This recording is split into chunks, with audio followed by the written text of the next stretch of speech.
Okay, welcome everyone to our Inside the Box lecture series. This is titled Spaces Designed Through the Lens, and we've been very fortunate that Malcolm Leitner has curated this whole fall semester. It's been really terrific. So I'm going to hand it over to Malcolm. All right, thank you, Carol. So everyone, welcome again to this evening. We are very excited to have Alan Karchmer join us, even on the tail end of a flu, from what I am told. So we'll be kind to him. um, Alan Karchmer, with a master's in architecture, brings to his work an authoritative sense of space, form, texture, light, and use. He hones in on defining angles and photographs that capture the spirit, life, and poetry of the architect's vision. Collaborating with photo stylist Sandra Benendum, they create articulate, well-crafted images with a palpable sense of presence. For over 40 years, Karchmer's photographs have been published in the architectural press worldwide and appeared in major museum exhibitions. He is proud to include among his clients winners of the AIA Firm of the Year and Gold Medal, Reba Royal Gold Medal, and Pritzker Prize. His images help his clients communicate their work, win new commissions, and earn recognition, collecting design awards in international and regional venues. With that said, I'm going to pass it over to Alan. Welcome. Well, thank you very much. I appreciate this opportunity to be with you and to share my work. The talk that I'm going to give tonight is adapted from one I gave a couple of years ago at the National Building Museum in Washington, where I live, in conjunction with the retrospective exhibition that I was honored to have there. I've added some projects I've photographed since then that should also be of interest. I want to talk about my work, getting into details about some specific images, why and how they came about, and things I've learned or come to realize over the years. To start, I'll attempt to answer the most basic question that I pose to myself: what is it I'm doing? In the broadest sense, I'm helping people see in a particular and revealing way, and as with any photographer or any creative artist, from my point of view. I'm helping them see what is often before their very eyes. In other instances, I bring people to experience places they aren't able to personally encounter. In a sense, I think of it as helping build bridges between experience and a more conscious understanding. And all this is toward encouraging a more complete understanding and appreciation of the design world. Pierluigi Serraino, in the book Ezra Stoller, A Photographic History of Modern American Architecture, described the work that architectural photographers do, I think, most succinctly. He said, the photographer becomes the interface between the existence of the building as a material entity and the consciousness of the building in the general public. The photograph we're looking at here is Lambright Natatorium at Louisiana Tech University by Ash Broussard Weinzettel Architects. Consider the fragmented collages by David Hockney. While the images I create are more literal and straightforward, I learned something that helped me appreciate his work and, in a sense, what I am aspiring to create at one of his exhibitions a few years ago, where his words appeared in the gallery next to his paintings. He wrote, "Our perceptions are formed not by one instantaneous observation, but rather are composed of hundreds of fragments that the mind synthesizes into a whole." This is how we experience architecture, how we experience space, form, material, and light, not to mention sound and touch. We do it moving in time through the three-dimensional world. What I aspire to create are photographs that distill this complex experience into a static two-dimensional image that evokes the perceptions and emotions of being in a place. In Hockney's collage here of Topanga Canyon, we see the whole wide vista, but the eye zooms to a flower that's in the distance, or we see a reference to the place and time by his inclusion of a newspaper in the scene. or the viewer's own shoes, his footprints in the sand, establishing his presence in the scene. My photographs are used primarily by architects to present their work. With all projects I photograph, there are images that serve a more functional purpose in creating a visual narrative to explain the many aspects of design in a more direct, though essential and useful way. But sometimes with planning, I think artistic insight, and equally important, luck or good fortune, a photograph comes to be that rises to this higher level of communicating emotion and experience. The image we're looking at here is the National Museum of Peace and Justice in Montgomery, Alabama by Mass Design for Equal Justice Initiative. What are the qualities of a photograph that constitute a successful interpretation of a dynamic, multidimensional experience? What are the creative decisions that a photographer makes in the process of constructing such an image? Because these images are constructed. Looking back to what first caught my eye and made me want to make photographs, it was light. Living in New Orleans, where I was studying architecture, I saw what light can do to reveal textures and bring materials to life in the patinaed, stuccoed walls of historic buildings there. And this happens at a very precise moment when sunlight rakes at a steep angle across a surface. This was a revelation, and I would photograph beautifully lit patches of stucco, but this alone seemed insufficient to me to make more deeply meaningful images.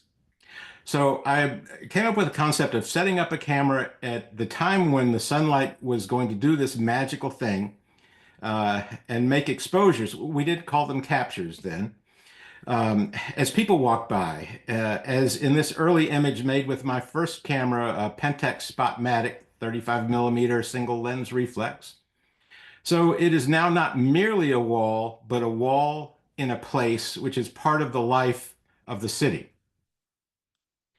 As I got more serious about photographing architecture, I advanced to working with a 4x5 view camera, which was the instrument of choice in the film era. The process of working with a large camera, which takes time to set up on a tripod, the whole procedure slows down the process and encourages the photographer to be more deliberate, making more carefully studied and refined compositions, at least in the way that I work. I made photographs like this with a nun passing between a pair of doors, or a few years later, this photograph of a house on Divisadero Street in San Francisco.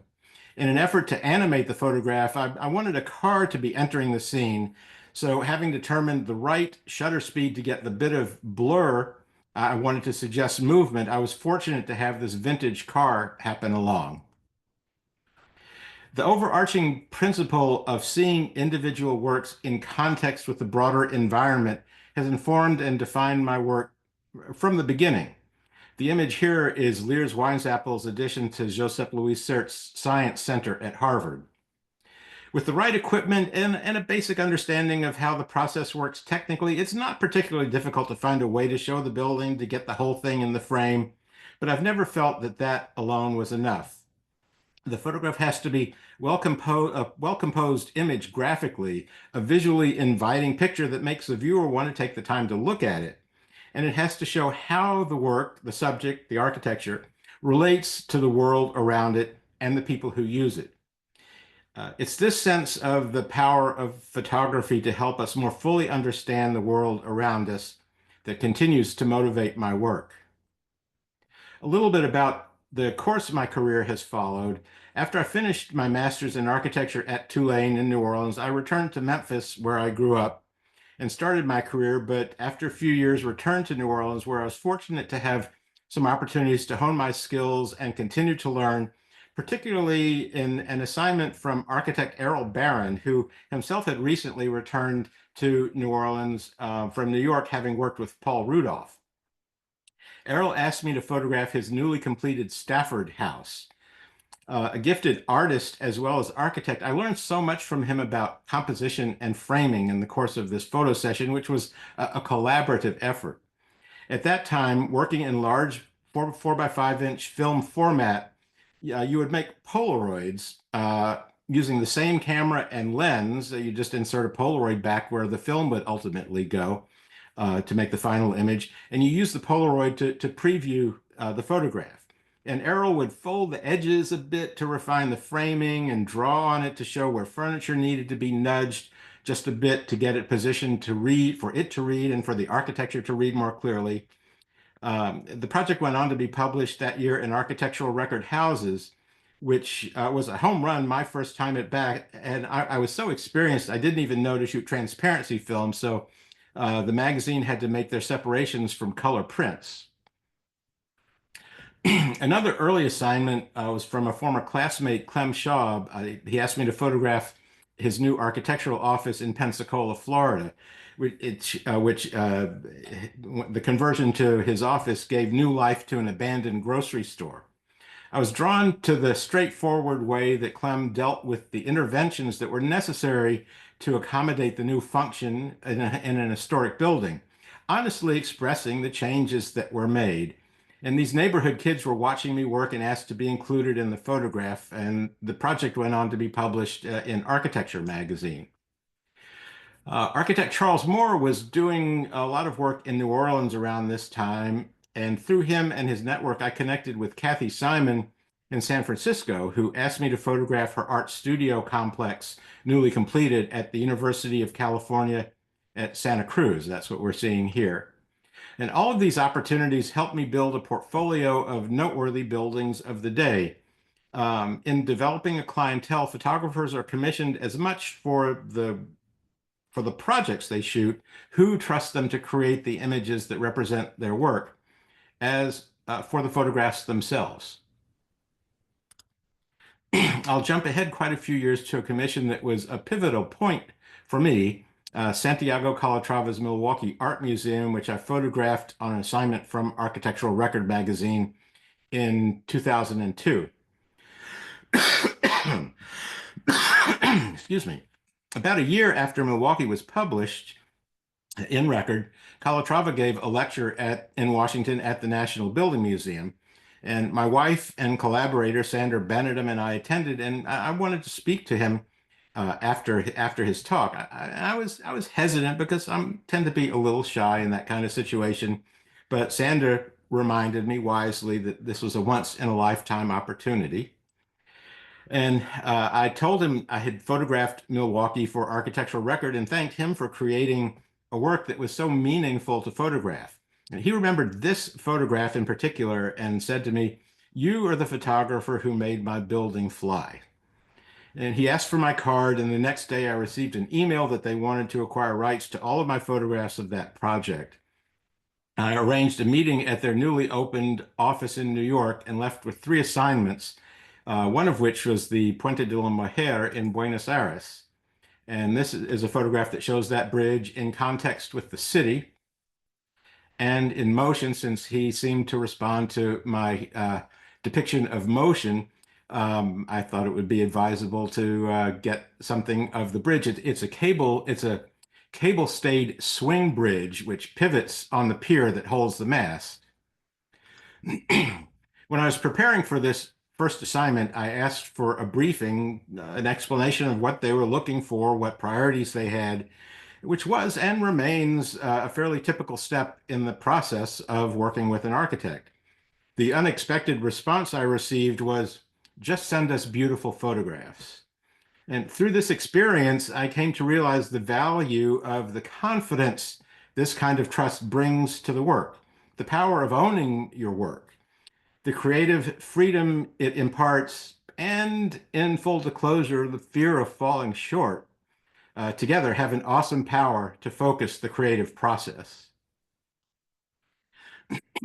This photograph has come to be what I consider the defining image of Calatrava's Auditorio de Tenerife in the Canary Islands.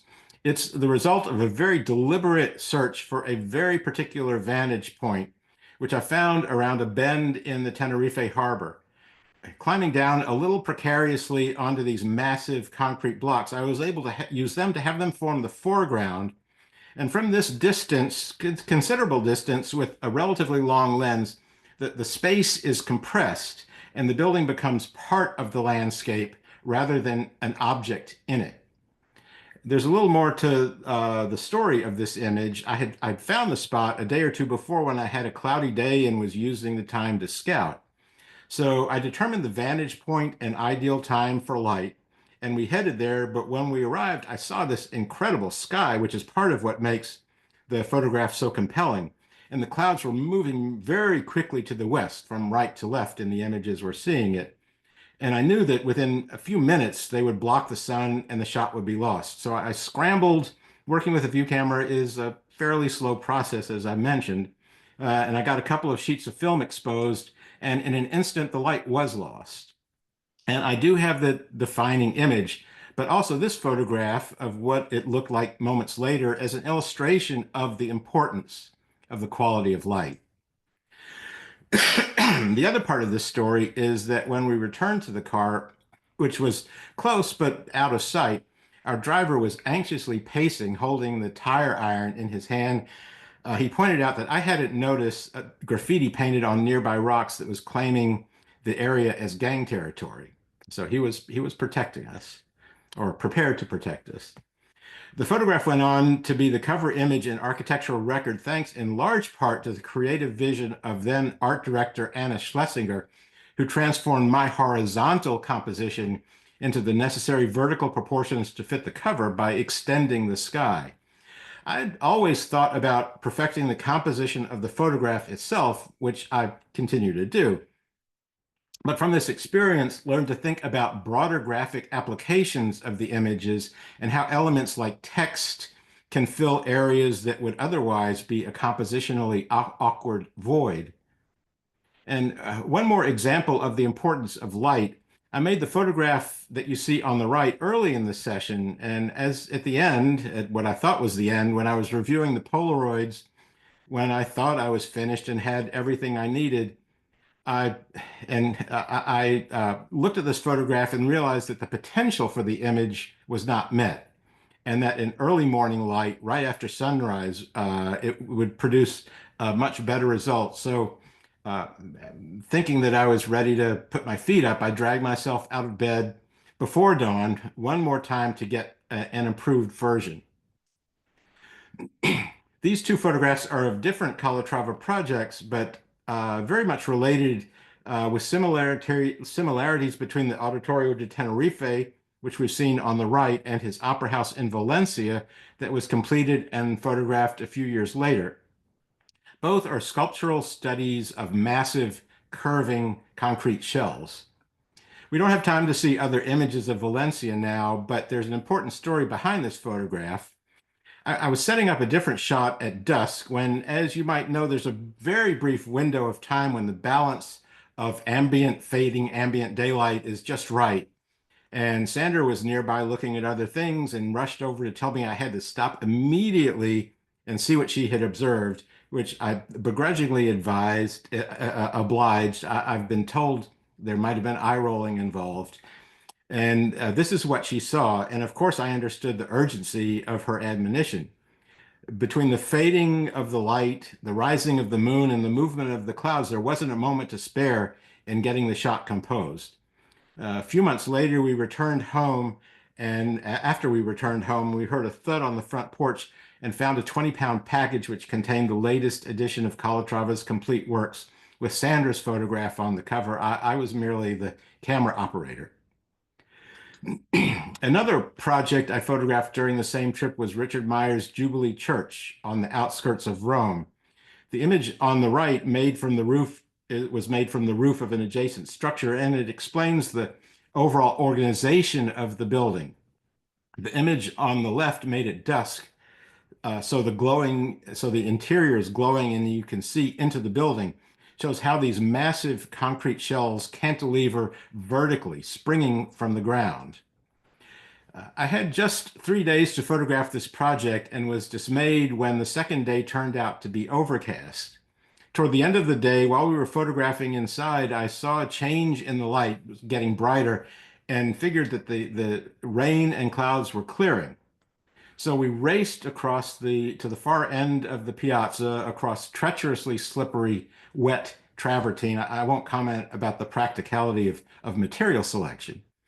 to get this photograph with the coating of water on the stone reflecting the building and the incredible sky of the clearing storm. The other photograph I'll comment on from this project is this interior view of the sanctuary. We scheduled the photo session to coincide with the dedication of the church, and I planned this photograph of the interior for dusk, so the sky would be glowing with this intense blue as you see here. The dedication ceremony was fortunately timed to coincide with dusk, but unfortunately was not proceeding on schedule. And I had convinced the head priest to allow me to set up the camera in the organ loft. And it took quite a lot of persuasion, but he agreed. And that's this very small place that you see here.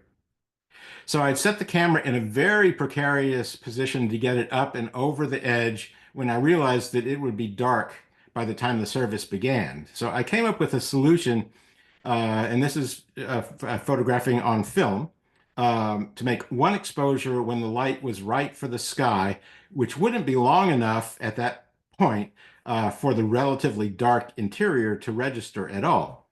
Then close the shutter, and with the shutter closed and the film still in place undisturbed, I plan to make a second exposure for the interior on the same sheet of film once the service was underway and people were in the scene, at which time the interior would be fully illuminated and require a long enough exposure, but the skylight would be dark. The only problem I ran into was that there was a gaggle of paparazzi in the church, real paparazzi. We're in Italy here. And there were dignitaries from the Vatican in attendance who drew them. And when they saw me in this prized position, they found their way up to the organ loft and were swarming around me and the precariously perched camera, which if it had moved a micron would have caused the two exposures to be out of registration. I was tremendously lucky that the camera didn't get bumped and my two exposures were correct and in balance with each other. My career has spanned a great deal of technological change, but also stylistic change. In the earlier part of my career, architectural photography was very much in the mid-century style of the greats like Ezra Stoller and Julius Schulman, in which buildings were almost always depicted devoid of people, almost removed from their contact with their environment as objects. They were very much objectified. And that has changed very much, I think, for the better in the last 20 or so years. The first commission I received where including people in the photographs was explicitly a part of my client's brief was an assignment from Moore Rubel Udell to photograph the Steger Center for Student Life at the University of Cincinnati. Placemaking, creating places for people, was and remains an overarching tenet of Moore Rubel Udell's work. So communicating this in the images was essential. And further to this particular building, it was part of what was called the Main Street Project, where the university commissioned MRY to design this Center for Student Life. Gwathmey Siegel designed a renovation in addition to the campus center, which I believe you can see my cursor here. And Morphosis designed a rec center and dormitory, and we're under the cantilever of Morphosis project. And this is all knit together by landscape design by Hargraves Associates. These firms worked together, worked on their respective projects independently, but in dialogue with each other to ensure a synergy of everything working together to create this urban place. And you see this architectural emphasis on placemaking and human interaction in concept and reality expressed in photographs. I want to return to another work by Calatrava, the Margaret Hunt Hill Bridge in Dallas, to look at different ways to communicate context. In this first photograph from across the Trinity River, which the bridge spans, we see the bridge as part of the skyline of the city. And this is an important and effective, if obvious, way of seeing it. But I wanted a different image in the portfolio that focused more directly on the bridge, but still conveyed its urban context. My concept was to have the bridge framed between a pair of towers. The challenge was how to find the vantage point to realize this concept. The photo session was timed, so I arrived a couple of days before the bridge was open to traffic, which allowed me some time to spend on the bridge safely, photographing some details. But it had also put me in a place where I could use reverse engineering to find the vantage point to realize this concept for a photograph. So standing on the bridge and looking out to the skyline, I found the pair of towers that would frame the bridge as I envisioned, and more importantly, a third tower farther away, a line between them that would serve as the vantage point. I found the building, reached out to building management, arranged for access at a very particular time, so I'd make the photograph at dusk. Among other things, I wanted streaks of car lights to define the sinuous pathway, path of roadways leading to the bridge. This too found its way to the cover of the next edition of Calatrava's complete work. He's quite prolific with these. And while some photographs are the result of a pre-visualized concept, others are the result of happening upon a special moment of light, and creating the photograph that way. And that was the case with this photograph of a place called Ataraif, which is an ancient settlement in what is near what is now Riyadh, Saudi Arabia. I was photographing a project called CAPSARC, a new community research center by HOK. And we finished our work with an extra day before we headed home. I'd heard about the reconstruction of Ataraif and arranged a tour of the site. And we happened upon this mud brick dwelling, which was in the middle of the construction process. The decking had not been put on the roof, which allowed for this incredibly complex geometric shadow pattern to be cast on the walls. My personal photographs show the relationship between how I see buildings and places when I'm working to produce images for clients with the obligation of creating a visual narrative. This wall in Syracuse, Sicily is a palimpsest. Its layers revealing eras of human history with a stark and accessible clarity. Originally built as the Temple of Athena by the Greeks in the 5th century BCE, the structure was appropriated as a church by the early Christians, as a mosque during the Arab conquest, and reclaimed again by the Christians. Its massive, once freestanding Doric columns partly absorbed into the walls of what is now the Duomo of Syracuse. It was a temple of Athena, similar to the Parthenon. This photograph shows the building as it is now in the full context of the Piazza del Duomo, with the Baroque facade that was added in the 19th century. But on the unadorned side, the Doric columns have been absorbed into a wall that has evolved over millennia. And that is what drew me to make this image. But as with my earlier concern for bringing more meaning to what could be a clinical observation of something, I waited for people to enter the scene. And by including passersby in modern dress and the ubiquitous image of the day, someone snapping a photo with a cell phone camera, the photograph presents a moment in time that unites the age of the Greeks with the present and all the centuries in between. In our time, photographic technology has changed drastically, as I briefly mentioned. I want to show this photograph of the new Stanford Center for Academic Medicine by HOK to illustrate one aspect of this point. Among the many capabilities in the digital era is the ability to extend the tonal range of the image, what the photograph is capable of reproducing from the brightest to the darkest areas. Since the earliest days of the craft, photographers have struggled to capture the wide range of brightness that is readily and virtually instantaneously perceived by the human eye. It's now possible to combine parts from different exposures into a single image, so a photograph can more closely emulate how we actually see, enabling compositions such as this, looking from deep, deep shadow into the brightest light.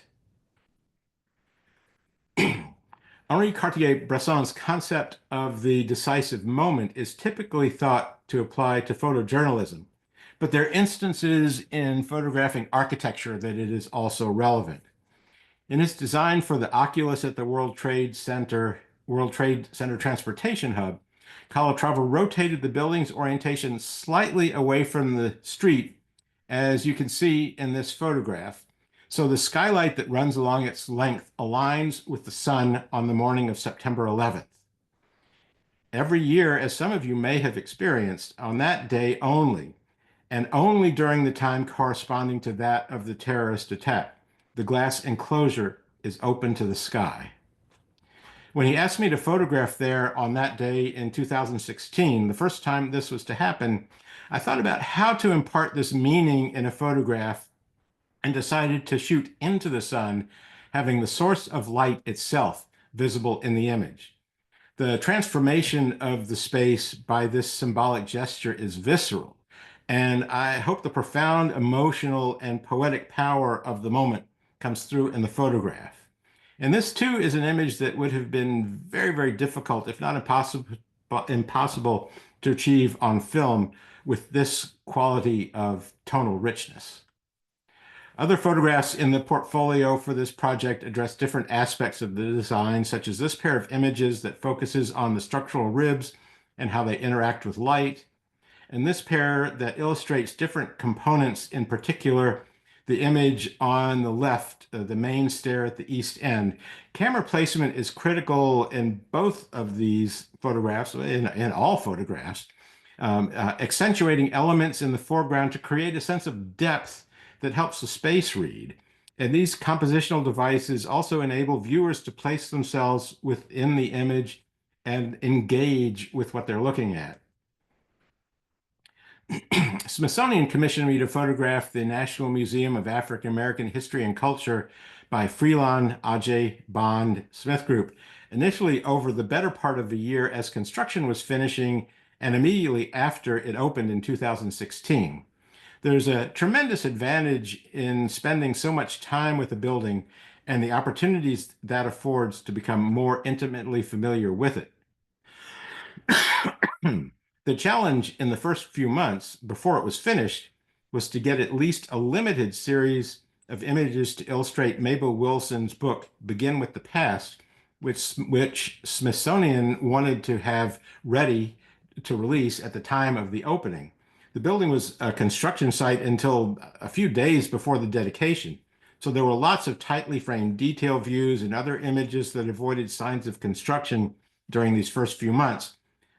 This image was one exception where Smithsonian had the contractor clear all evidence of construction from the area of the photograph, barely outside the area of the photograph. Among the many aspects of design that I wanted to communicate in the broader approach of the full portfolio was context and how the structure fits into the city. This photograph shows the building in the setting of the National Mall. The museum itself is a relatively small part of the overall image, but has a strong presence in large part due to the strength of its design. It says, "This new thread in the fabric of the city is a monument among monuments." Here is seen in a more urban context, showing how it relates in scale while contrasting in material and form to the urban landscape of which it is a part. As Barack Obama described it when Sir David Ajay received the Royal Institute of British Architects Royal Gold Medal, the building is a bold bronze statement in a city of marble. One of the great pleasures in what I do is the access my work gives me to privileged places. This photograph was made from the roof of the Lincoln Memorial. I was told I would never be able to get onto this most highly restricted space, but I wouldn't take no for an answer and persisted and found a way to make it happen.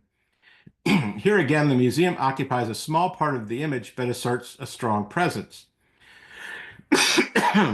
What I didn't anticipate was a decision I would have to make once I was there, which was whether to photograph from dead center on axis with the bilateral symmetrical layout of the National Mall, in which case the Washington Monument obscures our view of the dome of the Capitol, or offset a bit so that the Capitol dome is visible. So to hedge my bet, since I was able to get there, I made both versions, but decided that in this case, deference to the spatial organization of the whole was the more important consideration. What David Ajay calls the porch is a prominent part of the design on the South Entrance Plaza, and providing sheltered space at the museum's primary entrance. These photographs illustrate how it serves a number of purposes, functioning in some ways as it's oriented toward the building, and also how it frames views onto the National Mall. And here's another example of photographs that engage to create a kind of visual dialogue. The landmark building is defined by its corona, the filigreed screen inspired by ironwork crafted by enslaved Africans that surrounds the exterior. The photograph on the right shows the corona glowing in the rich, warm color of late afternoon light. The photograph on the left takes us inside with the pattern of the corona projected onto the interior walls. Viewed together, the photographs show cause and effect. When I prepared a virtual gallery talk for the National Building Museum exhibition during the early days of the pandemic when the museum was closed, my exhibition was scheduled and ready to open on Friday the 13th of March, 2020, the very day the world shut down. In the virtual gallery talk, I made the observation that a physicist would explain that light is not matter. But here, these photographs demonstrate how architectural form gives the appearance of material substance to this intangible medium. Of course, as significant as the building is itself, it exists as a museum to house exhibitions. And here are a couple of overviews of the history galleries, which show some of the exhibits in context with the overall space. I created a series of images that take the viewer through the history gallery sequence. Because I was photographing when the museum was open, I used figures harvested from many different captures and assembled them into a final composition so I could place people where I wanted them to convey a sense of habitation and use while allowing the architecture to read legibly. In some cases, willing visitors were asked to stand in specific spots. Or in this case, I placed my assistant on the left and then had him get a capture of me making my Hitchcock appearance in at least one of the images. While photographs that show a structure in its entirety are useful and essential in explaining how buildings work, I find it's more often the image that shows just part of a work of architecture that more deeply conveys the spirit of design. And that, I find, is the case with this photograph. The corona is thought of more often as it is seen from the exterior, but it manifests a powerful presence inside the building. And to convey this, I wanted an image in which it filled the frame, edge to edge, overwhelming the view. Another project I'll share with you tonight is Chateau Lacoste, a vineyard in Provence that's been developed into an art center with a collection of buildings and artworks by many of the great architects and artists of our time. It's the subject of a 10-year collaboration with Robert Ivy on a book that was published in 2020. This particular photograph, made from a drone, provides an overview of the domain and shows the visitor center here designed by Tadao Ando, the Couverie or wine production facility designed by French architect Jean Nouvel, and a cluster of original farm buildings that form the heart of the compound.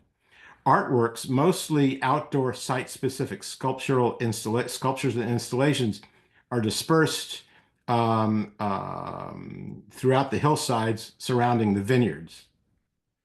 The photograph on the cover of the book was also made from a drone, which allowed me to get really close to Louise Bourgeois' sculpture, Crouching Spider, and more safely than an earlier attempt at a similar photograph carrying the tripod and camera across the water over some very slippery rocks. This is Addo's Visitor Center, a deceptively small and simple building that possesses a monumental presence. Here we are at the entrance to the Visitor Center.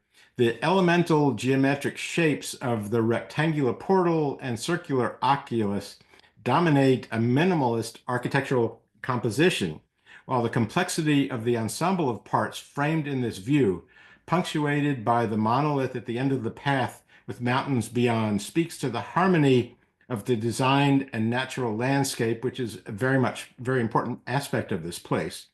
This form and substance captured in the region's distinct quality of light characterizes the essence of this place. On the other side of the wall we were looking at is a simple loggia with columns that extend beyond the building, marching into the adjacent vineyard. One of the challenges we faced working on such an expansive and rugged site was getting around with a lot of heavy equipment. The domain has some off-road baby carriages that visitors are welcome to use. And we tried one very briefly, but it didn't work out very well. Among other things, we still had to trek up and down rocky hills, and it didn't solve the problem of getting from one end of the domain to the other quickly to be at particular spots to get at particular times for sun angles. So they gave us one of their all-terrain vehicles, this one aptly named the Bad Boy, which you see here loaded with all of the cases. And one more drone shot looking down at a small gallery by Renzo Piano, which in his design, he cut it into the earth of one of the vineyards. Inside the gallery, it's a simple, minimal space with beautifully diffused light filtering from the skylight above. There was an installation of porcelain by Taizo Koruda during our last photo session there in 2019. And this photograph is about the artwork, but Piano's design is present in the shadows from the skylight truss. Many of the artworks have architectonic qualities, as here in Andy Goldsworthy's Oak Room, a space that's carved into a hillside behind a wall that existed on the domain since the Roman era.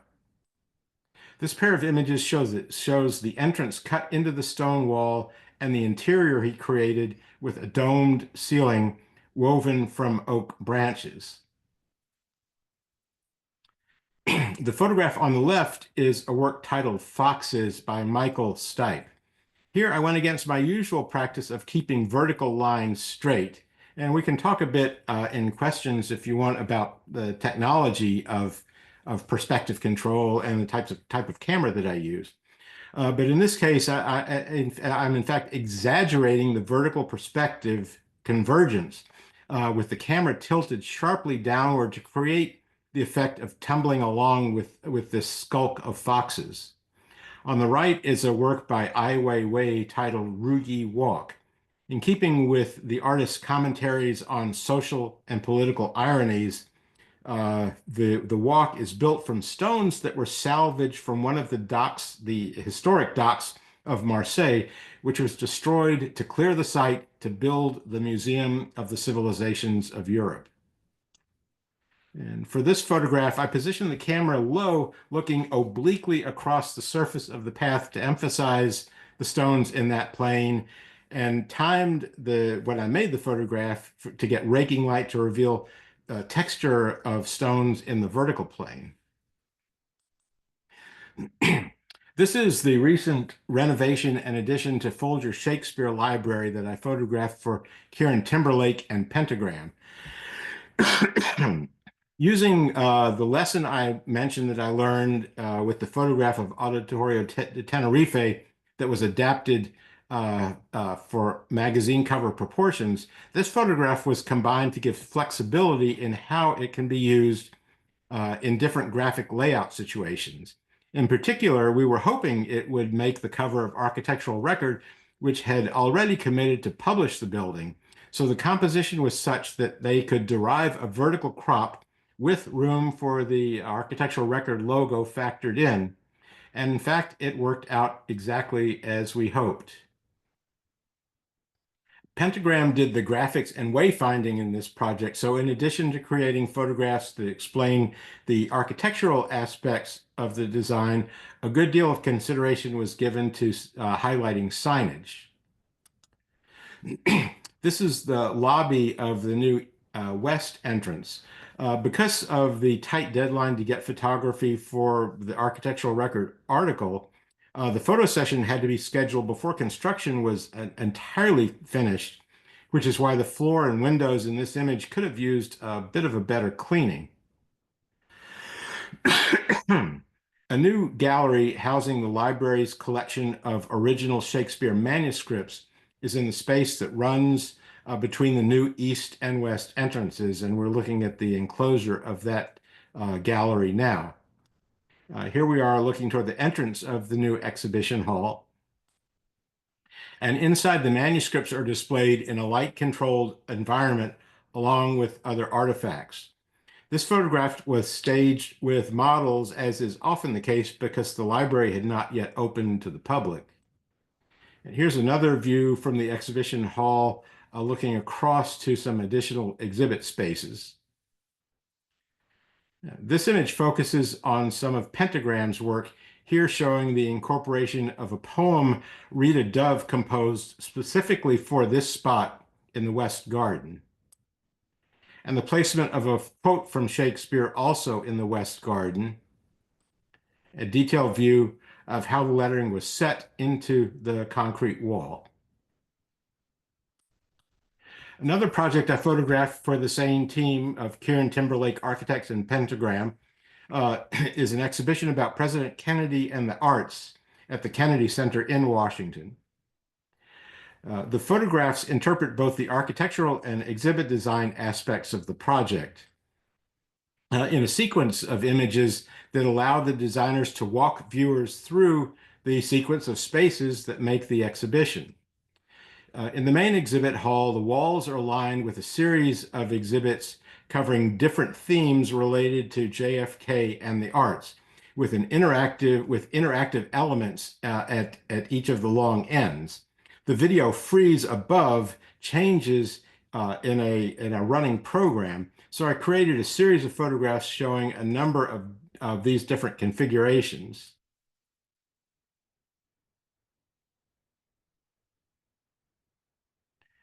And a similar series from the west end looking east. Here again, the photographs were staged with models. This pair of images focuses on the interactive elements at the east and west ends of the exhibit hall, and vignettes showing some of the exhibit content.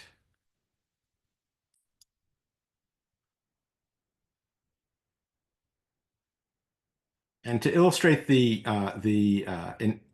entirety of the design, I created a series of full elevations showing all content along the long north and south elevations of the gallery. Lastly, I want to show you a project I photographed last year for Lake Flato, a park they designed for the Scottsdale Civic Center, which features two performance pavilions. A more formal performance space here is seen as one enters the park from its east end. The pavilion offers a stage and a raked lawn for outdoor performances. Here in use for a musical performance, and from the stage looking out toward the raked lawn. There's a smaller central pavilion that's used for more informally. It can be used for a variety of functions such as smaller performances, or markets, or spontaneous serenades. This pair of photographs also highlights the perforated canopy and the shadow pattern that it creates. And this view shows one of the galleries incorporated into the design, one of the gardens, excuse me, and a compressed view showing both pavilions with the mountains of Scottsdale and Phoenix beyond. And I'll end with this photograph of Santiago Calatrava's Harp Bridge in the Haarlemmermeer district of the Netherlands. The dynamic motion of the clouds and trees bending in the wind are a counterpoint to the static tension in the structure of the bridge. The photograph is the result of vision and luck, and willingness to risk getting drenched by an incoming storm. Louis Pasteur said, "In fields of observation, chance favors the prepared mind. I endeavor to be prepared so I can respond quickly to spontaneous and fleeting opportunities." So that's what I have to show you. I will welcome your questions. That was incredible. Thank you very much. Oh, thanks to you. Do we have any questions from the students before I ask my usual lots of questions?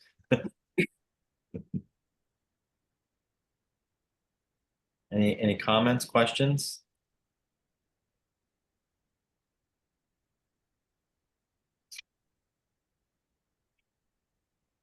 I'm personally just kind of blown away by the breadth of your work and how incredibly meticulous and detailed, and you know, being a photographer myself, I can really understand the technical issues that you dealt with in terms of a 4x5 field camera, you know, using Polaroid for proofing, taking multiple exposures. I have no idea how you pulled that off on the spot in that sanctuary, or not the sanctuary. Yes, the sanctuary.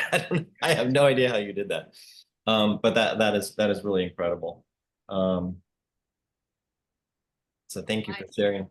Yeah, I have to add that your work is just stunning. And I've watched Calatrava's work from early on when my husband was teaching at the ETH, and we kind of discovered, who is this Calatrava? And here you've been behind it all along.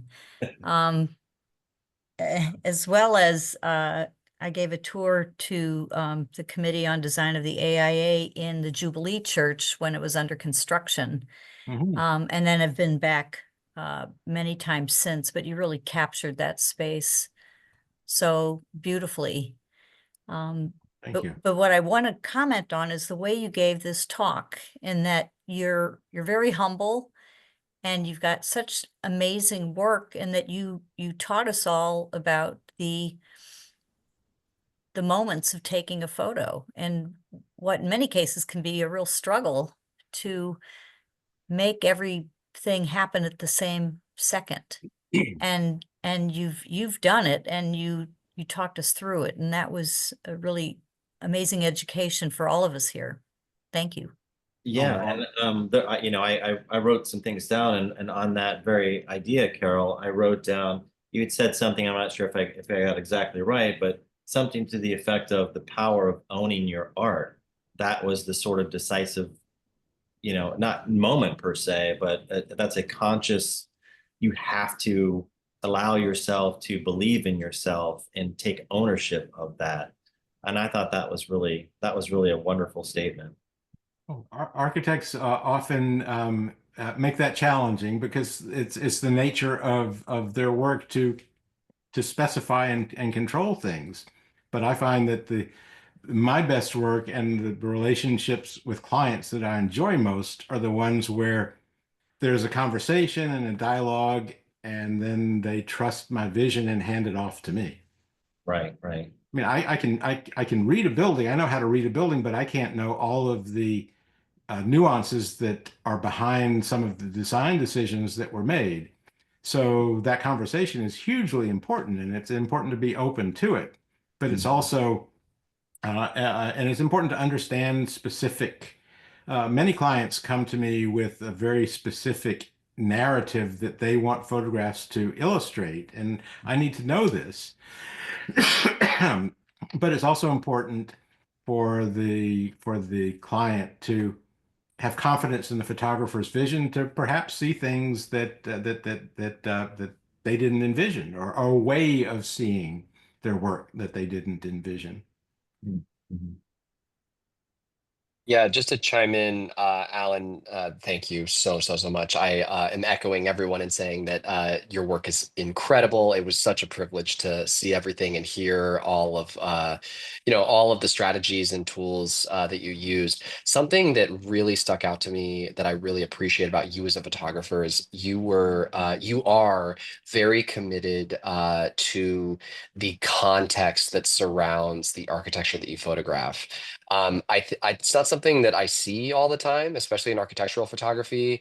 Sometimes I look at images and I can just, I don't know, I can kind of tell that, whatever it was that was being photographed, was kind of the sole focus, and maybe someone flew in to do it and flew out. But I just really, really appreciate how much context and knowledge you brought with every single project that you worked on. And I can, and I see it in your images. And I just think that's something that's so important for anyone who's interested in photography, especially architectural photography, to remember is that, knowing about and learning about what you're photographing makes your images that much more powerful. So anyway, just really, really appreciate that. And I guess if I was going to pose that into a question, what do you have any kind of a strategy with how you begin going about researching or learning about the projects that you shoot, or does that kind of come as you're doing it? Could you speak on that a little bit? Yeah, well, I approach a project in what I consider to be a very organized way. I mean, I will have a conversation looking at plans and renderings and construction photographs and that sort of thing before I ever see a building. Well, if it's a local building, I may not need to go quite to that extent. Um, and I'll also sometimes research orientation and that sort of thing using things like Google Earth. But when I actually start a photo shoot, I'd like to have, depending on the scale of the project, a day or the better part of a day just to look at it, get to know it, and figure out what I want to photograph, uh, not entirely specifically, before I have the camera out and start shooting. Now, I may get somewhere and there's great weather and a storm's coming the next day, and I got to scrap it and just get going and get the light while I've got it. But Hmm. um, I like to get to know a building before I even start, and then I will construct my own shot list, if you want to call it that, of the various photographs that I intend to make. And they're more vantage points than refined photographs at that point. Um, and that allows me to organize my day or days so that I know that in the morning I'm going to be doing these 5 photographs, sometimes in sequence, sometimes the sequence I plan ends up changing. Um, but I try beyond that, I try to leave um, um, um, some of the decision making to the to the course of actually making the photographs themselves. You know, Right. I may take some scouting shots to just as records for myself of aspects or what I'm going to be seeing or things I'm to remind myself of things I might need to arrange to move or take care of things in advance. But I don't like having a series of scouting shots that then I just go and execute. I find, at least with my temperament, my personality, if I'm doing it that way, I'm just checking things off the list, and I'm Yeah. not as open to seeing creatively. But then I'll also add on top of all of that, you know, what I see in the first few hours I'll spend with the building is an introduction. But over the course of being there, I see things, I'll be walking along and something just hits you in the eye, and that you Yeah. hadn't thought of. So I remain open to seeing things that way. Mhm. Yeah. That that Nice image Thank you. that comment in the chat. oh yes, there's one. I really love how you captured the surrounding space and not having the structure always being in the center. Thanks, Yeah, Olivia. I tend to be pretty careful about balance, and sometimes there's symmetry. But yeah, it's important to take the primary um, object off center. I'll almost never have a person dead center or something that's going to catch your eye dead center. I just think graphically that doesn't work. Hmm. And I've seen quite a few photos of the Oculus at this point. I think we all have. But in all honesty, I don't. The one that you shot the interior is absolutely the best I've seen. It's Thank you. and the narrative and and how you were able to capture that. It just was absolutely perfect. Yeah, well, thanks. Yeah, when I was photographing there, it was I guess on Instagram, it was going around that it was the most photographed place in the world at the moment, which kind of put the pressure on me. Absolutely. Well, I think you definitely set a high bar for anything Right. after that. So Let's see, is there any other questions from the students?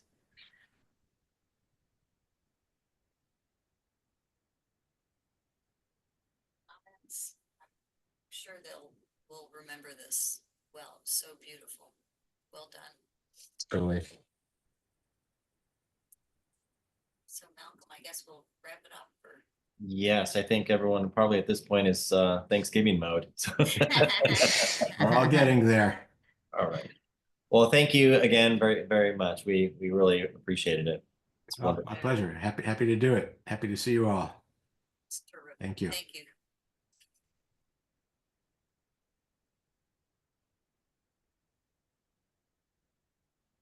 I think I'm just going to go ahead and just end the meeting, so that'll take everything down. Okay. Hey, happy Thanksgiving, everyone.